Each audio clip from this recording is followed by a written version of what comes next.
जय हिंद। इस वीडियो में हम कारगिल को कैसे जीता गया इसके बारे में डिटेल से समझेंगे कि क्या था थल सेना का विजय ऑपरेशन और वायु सेना का सफेद सागर ऑपरेशन और नौसेना का ऑपरेशन तलवार। इन तीनों ऑपरेशन के द्वारा किस तरह से पाकिस्तान को हर मोर्चे पर घेर लिया गया, जिस वजह से पाकिस्तान पूरी तरह पीछे हटने से मजबूर हो गया। 1998 में परमाणु बम के सफल परीक्षण के बाद भारत और पाकिस्तान दोनों ही एक परमाणु संपन्न देश थे।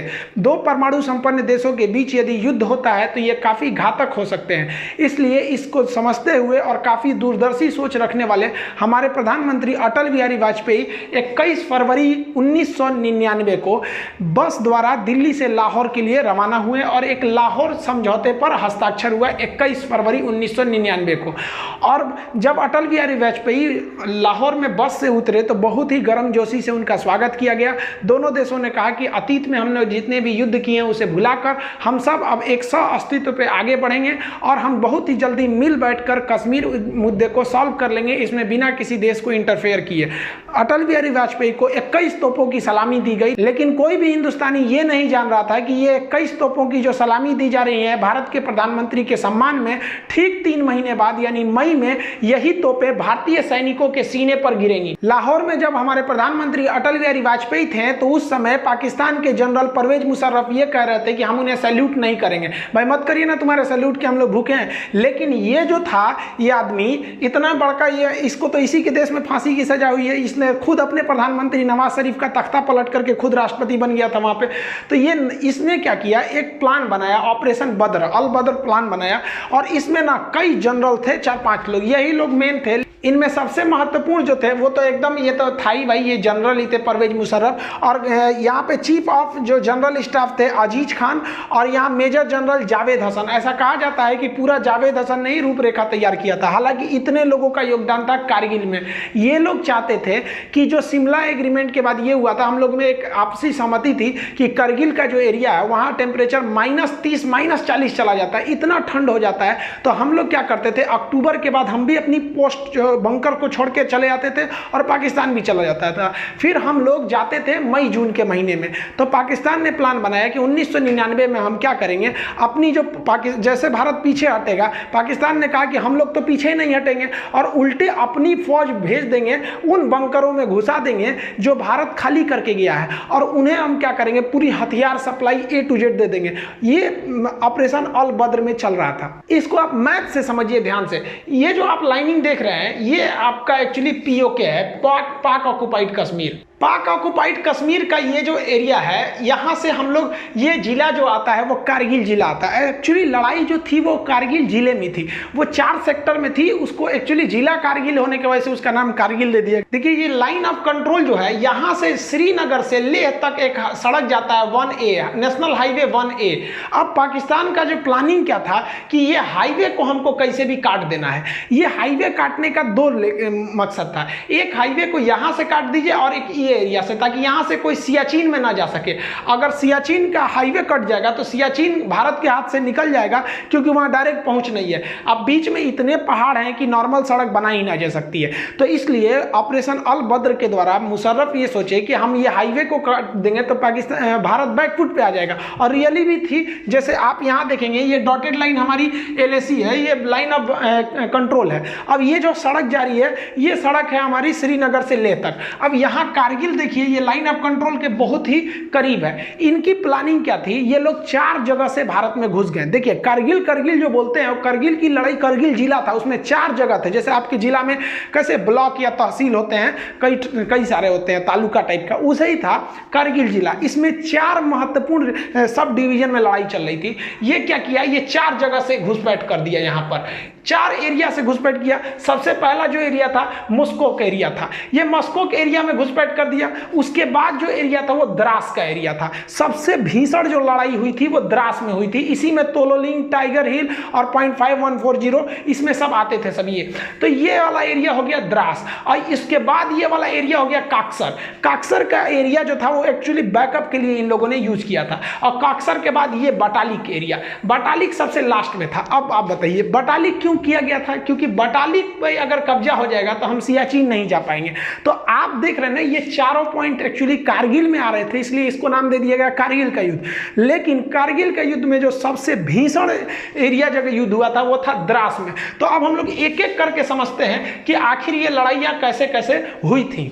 देखिए, ये पहाड़ी एरिया है, यहाँ इंडस्ट्रीज नहीं है, यहाँ पर पशुपालन ज़्यादा होता है। तो एक याक पहाड़ी जीव होते हैं, पहाड़ी पशु है, तो याक चरा रहे थे लोग। तो ये तासी नामदयाल नाम के एक व्यक्ति का याक खो गया था, वो उसे ढूंढने गया और दूरबीन में देखा तो उसको दिखाई दिया कि कुछ लोग पत्थर को खोद रहे हैं और वहाँ छुपने की जगह बना रहे हैं, बंकर बना रहे हैं। और वो दाढ़ी वगैरह रखे तो समझ गया कि भाई ये पाकिस्तानी है। ये भागा भागा आया, आर्मी को बताया कि भाई वहाँ ऐसी ऐसी घुसपैठ हो रही है। तो आर्मी ने देखा तो भाई आर्मी को भी हलचल दिखाई दी, हेलीकॉप्टर से सर्वे लिखा गया तो भारत को भी पता चला कि भाई यहाँ पे घुसपैठ है। तो इसके लिए पेट्रोलिंग पार्टी, पेट्रोलिंग मतलब होता है जांच के लिए, पेट्रोलिंग पार्टी भेजी गई 5 मई को। 5 मई को भेजा गया पेट्रोलिंग पार्टी में 4 से 5 जवानों को वहां पर घुसपैठिए। चारों से एक्चुअली पहाड़ पे आप चढ़ रहे होते हैं, वहां पहले से वो छुप के बैठे होते हैं, तो वो आराम से आपके ऊपर शूट कर सकते हैं। हमारे सैनिकों को उन लोगों ने मार दिया, हमारे सैनिक शहीद हो गए। इसके बाद जो हुआ वो एकदम भयानक हो गया।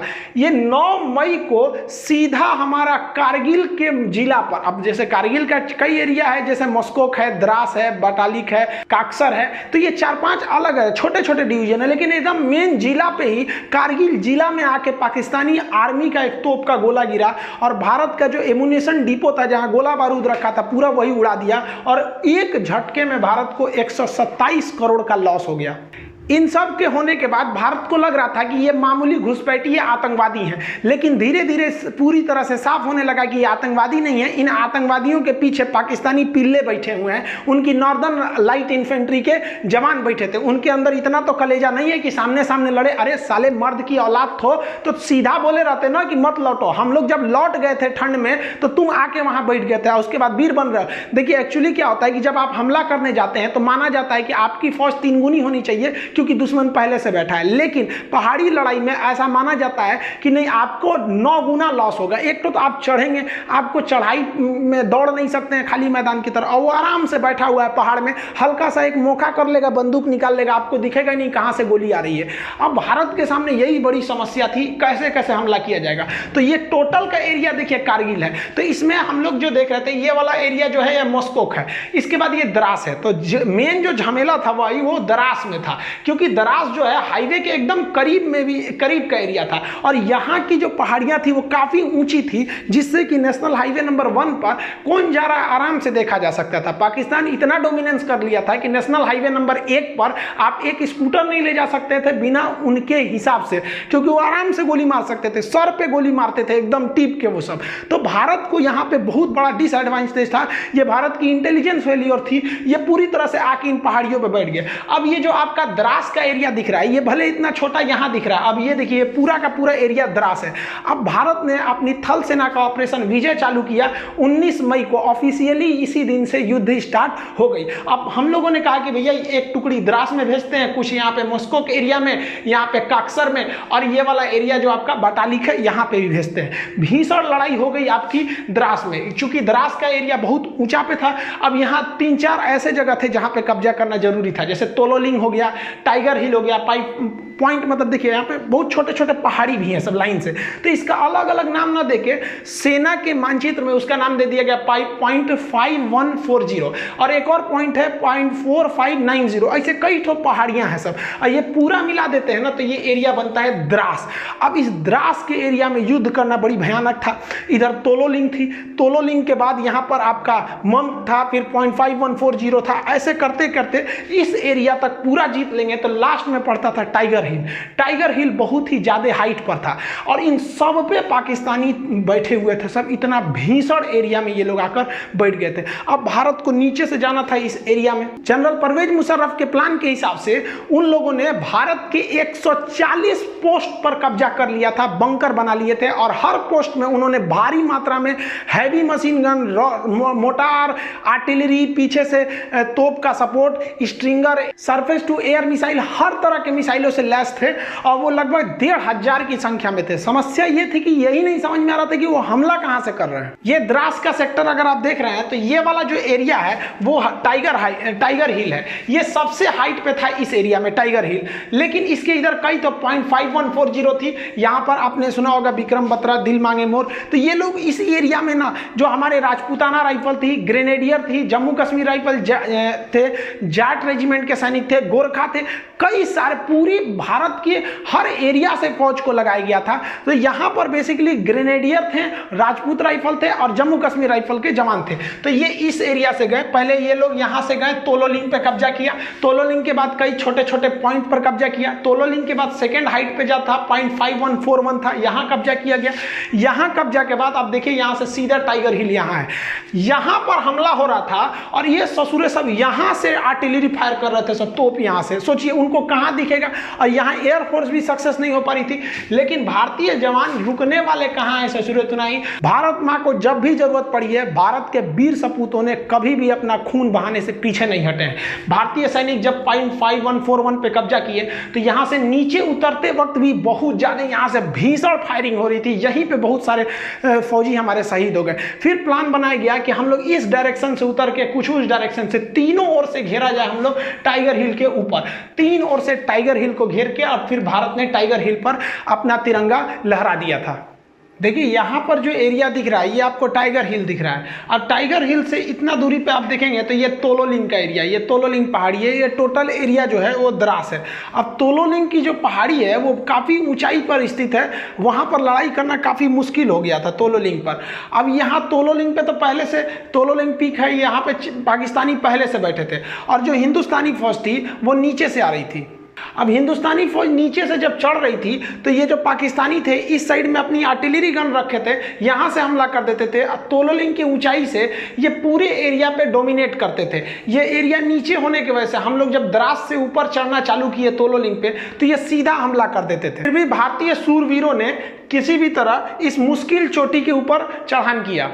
तोलोलिंग को जीतने के बाद इसके अगल बगल में देखेंगे तो कई सारी पहाड़ियां हैं जिन्हें अलग अलग पॉइंट के नाम पे जानते हैं, जिसे हम कहते हैं 0.5140। इस तरह से छोटी छोटी पहाड़ियां थी। इन पहाड़ियों को पार करने के बाद अब देखिए इतनी दुर्गम में पहाड़ियों में जा जाके लड़ाई लड़ना था और दुश्मन यहाँ पर 100 से ज़्यादा पोस्ट बना के, बंकर बना के वहाँ पर गुफा टाइप का उसमें छुपा हुआ था। हमारे सैनिकों को दिखता भी नहीं था स्पष्ट कि उनकी लोकेशन कहाँ है। ये पार करके इस एरिया की जो सबसे ऊंची चोटी थी वो थी टाइगर हिल। द्रास के तोलोलिंग और उसके छोटे पहाड़ियों पे जीतने के बाद अब इस एरिया का सबसे ऊंचा पहाड़ आप देख रहे हैं ये टाइगर हिल। इसको फतह करना बहुत ही मुश्किल था। टाइगर हिल पे हमारे जो जम्मू कश्मीर राइफल, जो राजपूताना राइफल रही, हमारी जो ग्रेनेडियर्स, इनकी पोस्ट पहुंची फौज पूरी तरह से। अब ये इतना सीधा चढ़ाई पे और यहाँ से ये लोग टोटल एरिया डोमिनेट कर रहे थे। इस वजह से इंडिया को जो थी कैजुअलिटी ज्यादा हो गई, क्योंकि ये पहाड़ पर वो पहले से छुपे हुए थे। एक तो इतनी ऊंचाई थी। अब आप सोचिए जो कुतुब मीनार है वो 240 यानी लगभग 250 फीट की ऊंचाई पर है और ये लड़ाई चल रही थी 18,000 फीट। आप 250 फीट कुतुब मीनार चढ़िएगा तो थक जाते हैं। ये 18,000 फीट पर दुश्मनों का आमना सामना मुकाबला था। उसमें से चोट्टो पाकिस्तानियों की फौज पीछे से तोप से फायरिंग कर रही थी, इनडायरेक्टली मोटार तोप, हैवी मशीन गन इत्यादि से। और इनको छुपने में एक सहायता होती थी, क्योंकि रूल है कि जो ऊंचाई पर रहता है उन्हें युद्ध में ज्यादा फायदा मिलता है। इसीलिए टाइगर हिल को तीन ओर से घेर लिया गया। तीनों ओर से घेरने के बाद जब टाइगर हिल पर कब्जा हुआ तो समझने लगा कि भैया द्रास का एरिया जो है ना अब पूरी तरह से इंडिया के डोमिनेंस में था। लेकिन बाकी बटालिक सेक्टर वगैरह में अभी भी घुसपैठ बनी हुई थी। लेकिन ये टाइगर हिल जीतने के बाद भारतीय सैनिकों का मनोबल भी टाइगर हिल से ज्यादा ऊंचा उठ गया था। करगिल की लड़ाई में सबसे निर्णायक अगर किसी हथियार ने अगर साथ दिया था तो वो बफोर्स तोप ने साथ दिया था। बफोर्स तोप ने इतना भयानक बम्बार्डमेंट किया था कि पाकिस्तानियों को समझ में नहीं आ रहा था कि कहां से ये हमला हो रहा है। जबकि आपको याद होगा तो जब राजीव गांधी की सरकार थी तो इनको बहुत सारे इल्जाम लगाए गए थे कि बफोर्स में घोटाला हुआ है, क्या हुआ है।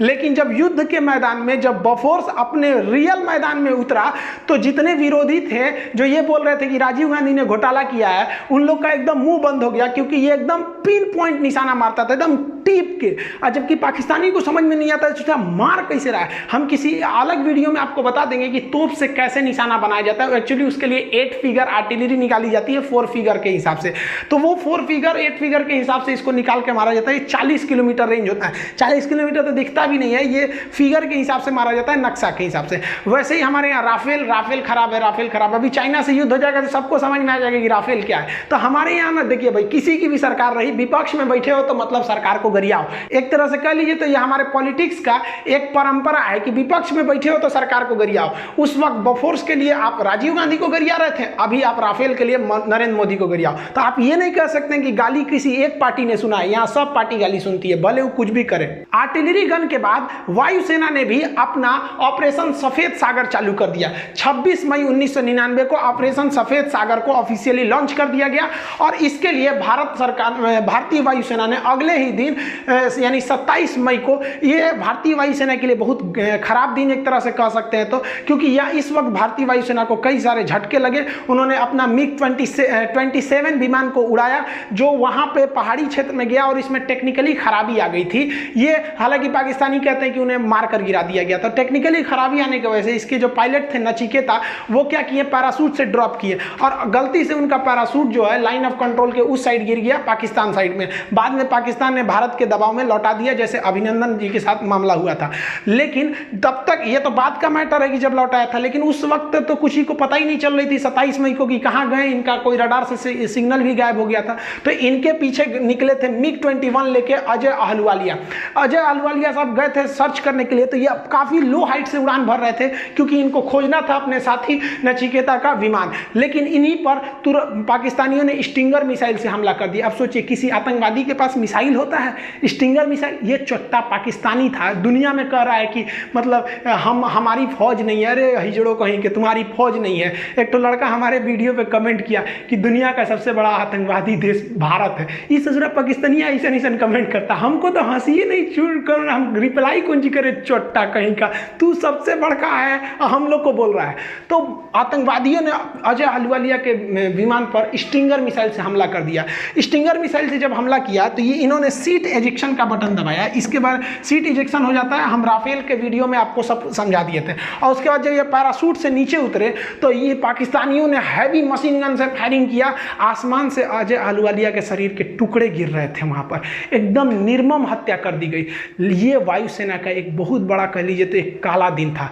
वायुसेना ने सोची कि हम अपने हेलीकॉप्टरों का प्रयोग करेंगे, क्योंकि फाइटर जो होते हैं बहुत तेज रफ्तार से निकल जाते हैं, दुश्मन कहाँ छुपा है पता ही नहीं चलता है। और हेलीकॉप्टर जो होते हैं वो थोड़े धीरे स्पीड से होते हैं और एक जगह रुक भी सकते हैं। लेकिन भारत के साथ समस्या क्या था, जो उसके Mi-24 या Mi-35 जैसे भीषण लड़ाकू हेलीकॉप्टर थे, ये सब के पास जो लड़ाकू हेलीकॉप्टर थे, ये इनके पास हथियार ज़्यादा होता है, लेकिन इनकी लोड इतने भयानक थी कि ये उतना हाइट पर उड़ नहीं सकते हैं। ये केवल 10,000 फीट की ऊंचाई पर ये उड़ सकते हैं। लेकिन वहाँ तो लड़ाई हो रही थी 18,000 फीट की ऊंचाई पर। सोचिए 18,000 फीट, कुतुब मीनार 250 फीट की ऊंचाई पर, वो 18,000 फीट की ऊंचाई पर। अब क्या किया जाए, तो भारत ने अपना Mi-17 जो हेलीकॉप्टर था, जो सवारी ले जाने वाला हेलीकॉप्टर था, जिसमें कोई भी मिसाइल नहीं लोड किया जा सकता है, तो भारतीय वायुसेना के इंजीनियरों ने इसमें क्या किया, अलग से मिसाइल ले जाने के लिए पॉट जोड़ दिया। आप यहाँ देखिए, इसमें कोई पॉट नहीं है, लेकिन यही हेलीकॉप्टर में यहाँ पे आपको रॉकेट ले जाने के लिए पॉट जोड़ दिया गया। लेकिन इसमें एक खराबी थी, जो हमारे 4 Mi हेलीकॉप्टर थे,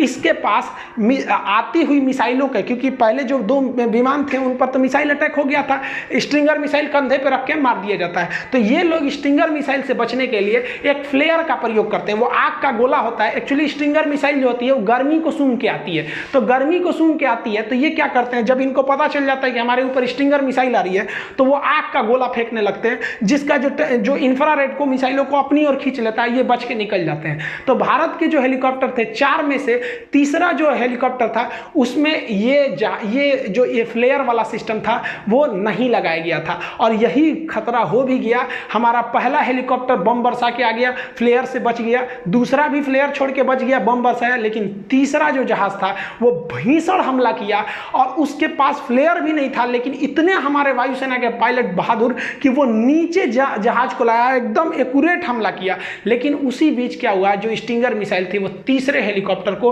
हिट कर गया। पीछे से आ रहा चौथा हेलीकॉप्टर जो वो एरिया था पाकिस्तानियों के बंकर को ध्वस्त कर दिया, लेकिन हम लोगों ने फिर अपना एक हेलीकॉप्टर खो दिया और उसमें हमारे बैठे जवान को हमारे जो जवान थे वो भी शहीद हो गए। भारत ने अपनी स्ट्रेटजी को पूरी तरह से चेंज कर दिया। भारत ने अपना फ्रांस निर्मित जहाज को लगाया जिसका नाम था मिराज 2000। एक्चुअली पाकिस्तान इस जहाज को खरीदने से इनकार कर दिया था, कहा था कि भैया बहुत बड़ा साइज का जहाज, हम इसको नहीं लेंगे। और भारत सरकार ने इस मिराज जहाज को वायुसेना ने लगाया। ये मिराज जहाज जो लेजर गाइडेड बम से हमला करते थे, तो ये सबसे बड़ा आप कहिए तो वायुसेना का जो ऑपरेशन सफेद सागर था उसमें सबसे निर्णायक भूमिका मिराज 2000 लगाया। ये तो पाकिस्तान में घुस के पाकिस्तानियों का बलात्कार कर दिया, ऊपर से ही मारा, इतना हमला किया कि कमर टूट गई कारगिल की लड़ाई में। कह रहे थे कि बहुत बड़ा साइज है, बहुत बड़ा साइज है तो बढ़िया से तो धोबो किया है। और अभी याद रखो इसका बाप आ रहा है, बाप इसी का मिराज 2000 का राफेल पुरान हो गया, तगड़ा अभी और है। लेकिन वायुसेना को एक बात का और डर था कि 1965 की लड़ाई में हम लोगों ने एक छोटा सा हमला किया था जिसके बदले में पाकिस्तानी वायुसेना ने भीषण हमला कर दिया। इस बार उनके हमले से डर नहीं था। एक्चुअली दिक्कत क्या था कि पाकिस्तानी घुसपैठिए जो थे, उनकी नॉर्मल लाइट इन्फेंट्री के जो जवान थे वो घुस चुके थे पूरी हथियार को लेकर, और हम लोग को दिख भी नहीं रहा था। और अगर वायुसेना भारत की या पाकिस्तान की दोनों घुस जाएगी तो इसमें सबसे बड़ा फायदा क्या होगा, नीचे के घुसपैठियों को, क्योंकि हमारे जो जवान चढ़ रहे थे उनको तो ये पाकिस्तानी घुसपैठी मारिए रहे थे आराम से, ऊपर से उनकी वायुसेना भी मारने लगती थी। लेकिन इसीलिए भारतीय वायुसेना ने श्रीनगर एयरबेस, पठानकोट एयरबेस से अपने जो जितने भी घातक जो इंटरसेप्टर जहाज थे MiG-29 इसको तैनात रखा था कि अगर पाकिस्तानी वायुसेना आएगी तो तुम उससे जाके लड़ जाना, कारगिल के एरिया में घुसने ही मत देना। इसी बीच सबसे भीषण घटना हुई थी भाई 24 जून 1999 को। हमारे दो जगुआर जहाज जो थे वो रेकी पे निकले हुए थे। इसी जहाजों ने क्या किया, उनको लगा नीचे एक तो गुलटेरी जगह था, इन जहाजों को लगा कि भाई नीचे काफी ज्यादा फौज है और वो नीचे काफी फौज का जमावड़ा था। तो जो आगे का पायलट थे वो काफी यंग थे, जो पीछे बैठे थे उनका नाम था, पायलट का नाम AK सिन्हा। तो AK सिंह जो थे ये थोड़े सीनियर पायलट थे। तो ये आगे वाला जो पायलट था वो गुलटेरी में जो फौज खड़ी थी उनका बहुत बड़ा कैंप था, नीचे पाकिस्तानी बहुत बड़ी फौज में खड़े थे, उन पर मिसाइल लॉक कर लिया। और आपको हम वीडियो में बता चुके हैं राफेल वाले में कि एक बार मिसाइल लॉक हो गया ना तो आप बच नहीं सकते, वो मिसाइल खोज के मार देगी आपको। तो ये ग्राउंड पे एकदम लॉक कर लिया और इन्होंने पूछा अपने सीनियर से कि हमने लॉक कर लिया है बहुत बड़े अड्डा को, क्या हम इसे उड़ाने जा रहे हैं। तो उन्होंने कहा कि रुक जा एक बात बता, तुम उस साइड पाकिस्तान में हो, घुस गए हो कि इंडिया में ही हो। तो ये कहा कि हम तो पाकिस्तान वाले एरिया में घुस गए। कहा कि मत मारो क्योंकि इस दिल्ली का सीधा आदेश है कि आप पाकिस्तान के एरिया में हमला नहीं कर सकते। ये बहुत अच्छा डिसीजन था क्योंकि एक साल पहले हम लोगों ने 1998 में परमाणु बम फोड़ा था, पूरी दुनिया हमारे खिलाफ थे, जैसे अभी ईरान के खिलाफ है, उस समय हमारे खिलाफ थी। और अगर हम लोग पाकिस्तान में घुस के मार देते तो ये तो एक तरह का ये तो ओपन युद्ध हो जाता। और अपने एरिया में मार रहे हैं तो पूरी दुनिया हमारा साथ देगी कि भैया हम अपने एरिया में आतंकवादियों को मार रहे हैं, तो कहे कि उधर मत मारो। और आपको जानकर ताज्जुब होगा, जहां ये पायलट मिसाइल लॉक किया था नहीं, हमारा एयरफोर्स का ही पायलट हुआ, एकदम नौछड़िया भी यंग था, जन्मे करते हिंदुस्तान के यंग लड़का लड़े में कितना आगे। और किस्मत अच्छा था, नवाज शरीफ उनके प्रधानमंत्री और उनके थल सेना अध्यक्ष परवेज मुशर्रफ, ये लोग उसी कैंपों में थे। सोचिए अगर सीनियर मना नहीं किया रहता तो जूनियर तो धो दिया रहता। अब आप याद समझिए थोड़ा, एक छोटा सा देश था ऑस्ट्रिया जिसके राष्ट्र यानी राजकुमार की हत्या कर दी गई, उस हत्या के वजह से प्रथम विश्व युद्ध चालू हो गया। वही हाल था यहाँ एक परमाणु संपन्न वाला दूसरे देश के परमाणु संपन्न के सेना अध्यक्ष को मार देने से कुछ खास बवाल नहीं होता है क्योंकि सेना लड़ने के लिए, लेकिन राजनीतिक व्यक्ति की हत्या करने पर बवाल हो जाता है।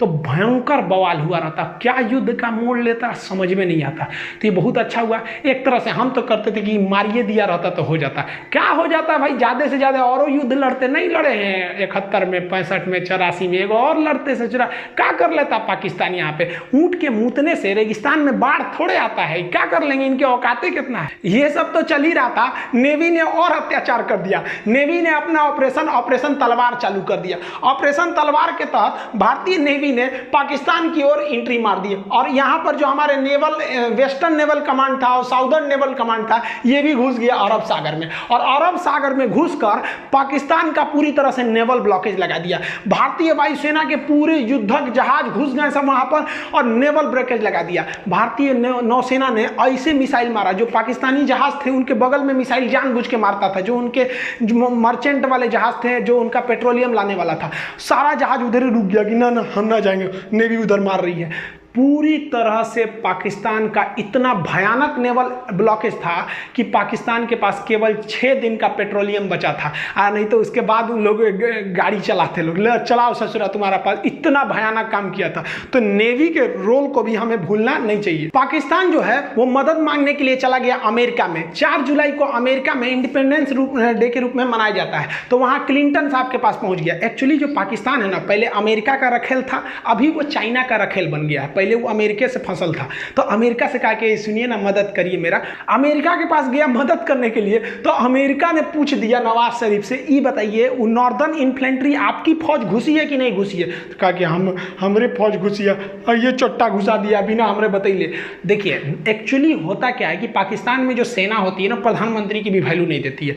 कारगिल के लिए 10% जिम्मेदार जो थे वो नवाज शरीफ थे, 90% ई चट्टा जिम्मेदार था, अपने को बहुत बड़ा समझता था, सिकंदर द्वितीय चट्टा, कहीं का फांसी लगतो अबे तोरा कुछ दिन में अस्थिर रहो यहाँ पे। तो ये इनको तो पता था, ये तो बेचारा खुद अपने जनरल से डरते थे, जबकि ये इतना बड़का नमक हराम है कि इसको जनरल का पद नवाज शरीफ ने दिया था, जबकि ये सबसे जूनियर था जनरल की लिस्ट में, फिर भी इसको दिया। ये क्या किया, नवाज शरीफ को हटा के अगले साल खुद क्या बन गया, राष्ट्रपति बन गया। हम ही बढ़िया से हुआ, ये तो तू लोग यार अपने देश का नहीं है तो हम लोग का कहाँ से हो जाएगा रे। तो ये बिल क्लिंटन ने कहा कि सुन नवाज शरीफ, देर चक्कर मत कर यहाँ पे, तो पहले परमाणु बम फोड़ा है तो हम तोरा दिमाग खराब है, तू क्या समझता है, तू गलत काम करेगा हम तोरा साथ देंगे, पूरी दुनिया हमको नहीं थूकेगी, तू अपनी फौज पीछे बुलाओ। तो ये लोग अकेले रूम में बात कर रहे थे, तो बाहर में पाकिस्तानी जो इनके साथ जो गए थे सब चमचा बेलचा, वो कहते कि हाँ नवाज शरीफ हैं, इनको तो अमेरिका वैल्यू देगा, रखेल को तो कोई वैल्यू देता है, मुंह लटका के नीचे आए हैं, अमेरिका वैल्यू नहीं दिया है, चलो फौज वापस बुलाओ। तब तक पगला ये चाइना गया था मदद करने कि हमको मदद कीजिए यहाँ पर, तब तक भारतीय जो थे सब टेलीकॉम वाले इसका बतिया रिकॉर्ड कर लिया सब। और भारत के अटल बिहारी वाजपेयी और यशवंत सिंह जो थे, जसवंत सिंह, इन्होंने प्रेस कॉन्फ्रेंस में वो टेप सुना दिया कि इससे सुना चाइना में कह रहा है कि हमारी फौज घुसी हुई है, और यहाँ एक्सेप्ट कर लिया। यानी दुनिया के मैटर पर ये तो चौपट हो गए। लेकिन ये चोट्टा हटने का नाम नहीं ले रहा था, क्योंकि ये चाहता था कि हम चुनाव लड़े यहाँ पर। बताइए हमारी सेना कितनी बेहतरीन रहती है, सर्जिकल स्ट्राइक करके आई तो मोदी जी बोलने लगे कि हमारी सेना की है, हमारी सेना की है, नेता कहने लगे सब मारे। लेकिन फौज ने कभी नहीं कहा। बहादुरी यही होती है भाई, बहादुर की पहचान जंग के मैदान में होती है, मीडिया में नहीं होती है। लेकिन ये मानता नहीं था। तो ये सऊदी अरब के राजकुमार जो राजा थे उस समय फहाद, उन्होंने फोन किया इसको कि रे चोट्टा कहीं का, तू शांति से रह जाओ मैटर पे, ना तो तोरा हम व्यवस्था कर देंगे। ये खुद अपनी आत्मकथा में लिखा है कि हम तो नवाज शरीफ को टपका दिए रहते अगर ये बीच में नहीं आए रहते। तो सोचिए ये अपने प्रधानमंत्री को टपका रहा था, रे चोट्टा। सारा घमासान, ये तो वर्ल्ड लेवल पे डेमोक्रेसी चल रही थी, और उधर भारत की जो फौज ना कह के लेंगे मार रही थी एकदम बढ़िया से, और धो रही थी जब पाकिस्तानियों को ना, तब उन लोग को समझ में आया कि भाई साहब बहुत बुरी फंस गए पाकिस्तान। इनको लग रहा था, ये क्या कह रहे थे कि हमने पाकिस्तान की गर्दन पकड़ ली है। अरे ससुरे तू नहीं, तू का हम लोग का गर्दन पकड़ेगा। बड़ी एक गनीमत मनाओ ना कि जितना हरामीपन तुम लोग करते हो ना, अगर भारत ने एक बार हरामीपन किया ना तो तुम लोग इतिहास में पढ़े जाओगे। एक देश हुआ करता था, पाकिस्तान नाम था। जैसे भारत में कैसे छोटा बच्चा को कहानी सुनाया जाता है, चंदा मामा दूर के, वही पाकिस्तान ऐसा था, बाबू बाबू हल्ला मत करो नहीं तो पाकिस्तान की तरह थुराओगे। सोच तू लोग ना पूरी दुनिया में ना मुसलमानों का नाम चौपट किया तुम लोग, तू लोग की वजह से पूरी दुनिया में ना मुसलमानों को गाली दिया जाता है। ये चट्टा क्या करेगा, कहीं जाके बम फोड़ देगा। अरे यार तुमको इतने माँ के दूध में तो इतना गर्मी है ना, तो आओ ना हमारी फौज खड़ी है, काहे लिए पीछे से हमला करता है चट्टा कहीं का। तो देखिए इन लोग पे भरोसा करना नहीं चाहिए। 14 जुलाई तक पाकिस्तान के जितने हिजड़े घुसे थे उन सारे हरामियों को भारतीय सेना ने मार दिया, और राजनीतिक रूप से अटल बिहारी वाजपेयी ने घोषणा कर दिया कि पाकिस्तान ने हमारे पीठ पर खंजर मारा था, हम उसके सीने पे गोली मारे हैं। ये देखने में व्यक्ति बूढ़ा था, इनको कम मत समझिएगा, बुढ़ापा में परमाणु परीक्षण करने वाला प्रधानमंत्री हमारे अटल बिहारी वाजपेयी। हम उन खुश नसीबों में से हैं जिन्होंने प्रधानमंत्री के रूप में अटल बिहारी वाजपेयी और उसी समय राष्ट्रपति के रूप में एपीजे अब्दुल कलाम को देखा है। ये नसीब अब किसी को नहीं होगा जो एक साथ इतना योग्य राष्ट्रपति और इतना योग्य प्रधानमंत्री देखने को मिले। अब ये नसीब किसी को नहीं होने वाला है जो दो दो बड़े नेता इतने योग्य हो जाए। इन्होंने कह दिया 14 जुलाई को कि भैया ये ऑपरेशन हमारा विजय सक्सेस हो गया, लेकिन आर्मी ने कहा कि ना ना भाई सब पे भरोसा करना, ये पाकिस्तानियन पे नहीं। अब सेना ने एक एक करके घूमना चालू किया, कहाँ कहाँ पाकिस्तानी छुपे हैं सब। तो पूरी तरह से 26 जुलाई को सेना ने कहा कि एक को कुत्ता नहीं बचा है। इस ससुरा सब लाश लेने नहीं आया था अपनी फौज का, कह रहा था कि हमारी फौज नहीं है, जबकि जेब में आई कार्ड था कि पाकिस्तानी आर्मी नॉर्दर्न इन्फेंट्री। ससुरा कहीं अरे लाश तो ले जाते यार, हम लोग लाश दे सकते थे। भारतीय सेना की बहादुरी देखिए। पाकिस्तानियों ने जब 14 मई को हमारे पेट्रोलिंग पे गए कैप्टन सौरभ कालिया को पकड़ा था, चारों ओर से घेर लिया था, तो इन पर इतनी यातनाएं दिया था ना, इनके आंख निकाल लिए थे, इनके होंठ और जीभ काट लिए थे, कान काट लिए थे सब, नाखून निकाल लिए थे सब, इनके कपड़े उतार कर इनके गुप्तांगों को काट लिया गया था, इनके लाश के टुकड़े करके बोरा में भर के फेंक दिया गया था। इन हरामी पाकिस्तानियों ने इतना गलत काम किया जो युद्ध इतिहास में कभी ऐसा नहीं है, युद्ध के नियम में नहीं है ऐसा। जबकि भारतीय सेना जब अपना सर्च ऑपरेशन कर रही थी, जो कुछ पाकिस्तानी जो थे मर गए थे, कुछ घायल थे, जो अपने आखिरी सांसें ले रहे थे, उन्हें इज्जत से पानी पिलाया, उन्हें इज्जत से दफनाया। उन्हें पहले पाकिस्तान को कहा कि आप अपनी फौज को ले जाइए, नहीं ले गया तो उन्हें इज्जत से दफनाया गया था। ये फर्क होता है एक जानवर और एक इंसान में। हम सबको ये फर्क बना के रखना होगा, तभी अलग पहचान है। हम जब भी हिंदुस्तानी अगर विदेश में जाते हैं तो इज्जत के नज़र से देखे जाते हैं, और ये पाकिस्तानी जब भी जाएंगे शक के नज़र से देखा जाएगा। 4 बार सिक्योरिटी जांच होगा कि चोट्टा बम लेके तो नहीं आया। ये इंसानियत बरकरार रहना है। दुश्मनी की आड़ में हमें पाकिस्तान से बेहतर बनना है, न कि पाकिस्तान से खराब बनना है। ये इंसानियत हमारी सेना की बरकरार रहनी चाहिए जो उनके अंदर कूट कूट के भरा है। इस लड़ाई में घाटा क्या हुआ? पाकिस्तान के कई सैनिक मारे गए, अमेरिका से उनका रिश्ता खराब हुआ, पूरी दुनिया का पाकिस्तान के ऊपर से फेथ खत्म हुआ, पूरी दुनिया को लग गया कि ये जम्मू कश्मीर और सियाचिन पर रास्ता रोकना चाहते थे, तो क्या रोकेगा हम लोग का? इन लोग की डिप्लोमेसी फेलियर हो गई, और सबसे बड़ा जो घाटा लगा इन लोग को, वो इनके आर्मी में कोऑर्डिनेशन ही नहीं था। इनके वायुसेना को पता ही नहीं था, नौसेना को पता नहीं था कि कारगिल में युद्ध होने वाला है। ये तो ससुरा बस इसका मन बढ़ ही था, ये कर दिया। लेकिन भारत की अगर बात करेंगे तो भारत के साथ भी कई समस्याएं थी। पहला कि भारत के लिए वेदर एकदम खराब था, मौसम पूरी तरह खराब था, हाइट इतनी ज़्यादा थी कि हम लोग हाइट पे चढ़ रहे थे तो हाइट की वजह से प्रॉब्लम हम लोग को फेस हो रहा था युद्ध के वक्त में, और ऑक्सीजन वहाँ कम हो जा रहा था, और हम लोग तो रेडी ही नहीं थे लड़ाई के लिए। और अचानक हो गया, कौन रेडी रहेगा भैया? फरवरी में हम लोग मिलने गए, हमारे राष्ट्रपति हमारे अटल बिहारी वाजपेयी वहाँ जाके प्रधानमंत्री से गले मिल रहे, हमको क्या पता तुम खंजर घोंप देगा यहाँ पे।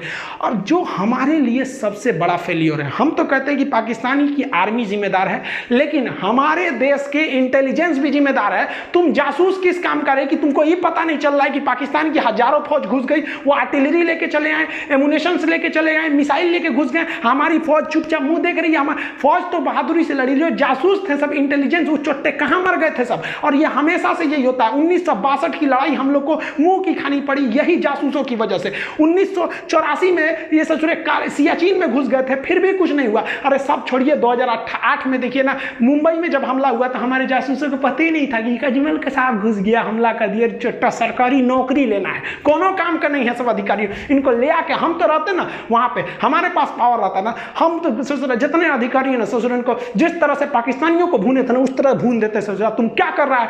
क्योंकि हम युद्ध जीत सकते हैं, हमारे इतिहास में एक और शौर्य गाथा लिखी जा सकती है, लेकिन उन माओं की गोद जो सुनी हो गई करगिल की लड़ाई में, उन्हें हम कभी नहीं लौटा सकते उन चोट्टे जासूस इंटेलिजेंस वालों की वजह से। बस नौकरी हो गया ना, सरकारी नौकरी, अब कौन जरूरत है जासूसी करने का? मेहरारू संगे घूमो, हम लोग हाँ कैसी हो देश भाड़ में जाए। आज के वक्त में देखेंगे तो काफ़ी तकलीफ होता है। आप कभी फौज में जाइएगा ना, वहाँ पर जो हिंदू मुस्लिम सिख ईसाई इनके जो पूजा स्थल होते हैं ना, एक पास होते हैं, वहीं पर आपको नमाज पढ़ना है, उसी के बगल में पूजा करना है, वहीं पे गुरुद्वारा में जाना है, एक ही होता है कैंपस, उसी में सब होता है। और यहाँ हम लोग मरे जाते हैं, तुम हिंदू, तुम मुस्लिम, तो ये अरे यार क्या करें, तो कुछ तो सिखों से सीखना चाहिए। या ये they are born for others, ये दूसरों के लिए जन्म, इतनी सेवा करते हैं ये समाज की जिसका कोई हद नहीं। काफ़ी तकलीफ होता है जब इतनी बहादुरी से हमारे जो फौजी जो देश पे लड़ते हैं, हमारे देश के अंदर कुछ मामूली नेता के चक्कर में हम लोग आपस में लड़ लेते हैं। हम एक बात बताइए, मेरा ये वाला हाथ काटिए या ये हाथ काटिए, तकलीफ तो हमें होगी ना। तो हिंदुस्तान के किसी भी धर्म का व्यक्ति मरे, तकलीफ तो भारत माँ को होगी। हमें इस बार काफ़ी तकलीफ हुआ। एक्चुअली हम 6 जुलाई को हम पटना गए हुए थे।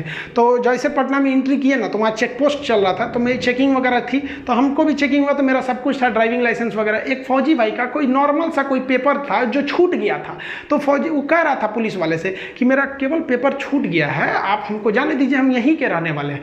तो कह रहा कि नहीं जाने देंगे, फाइन भरो, ये करो। अब वो बहस थोड़ी करेगा वो लोग यार, न तो एक झापड़ देगा तो सूझ जाएंगे ये लोग। लेकिन बेचारा उससे लिए हम कहेंगे सर हम आपको दे देते हैं, तो कहा कि देखो पैसे का प्रॉब्लम नहीं, तकलीफ इस बात की है कि हम अगर देश के लिए हम लोग लड़ लेते हैं और हमारा एक पेपर छूट गया है, तो ये आपको नियम कानून सिखा रहा है।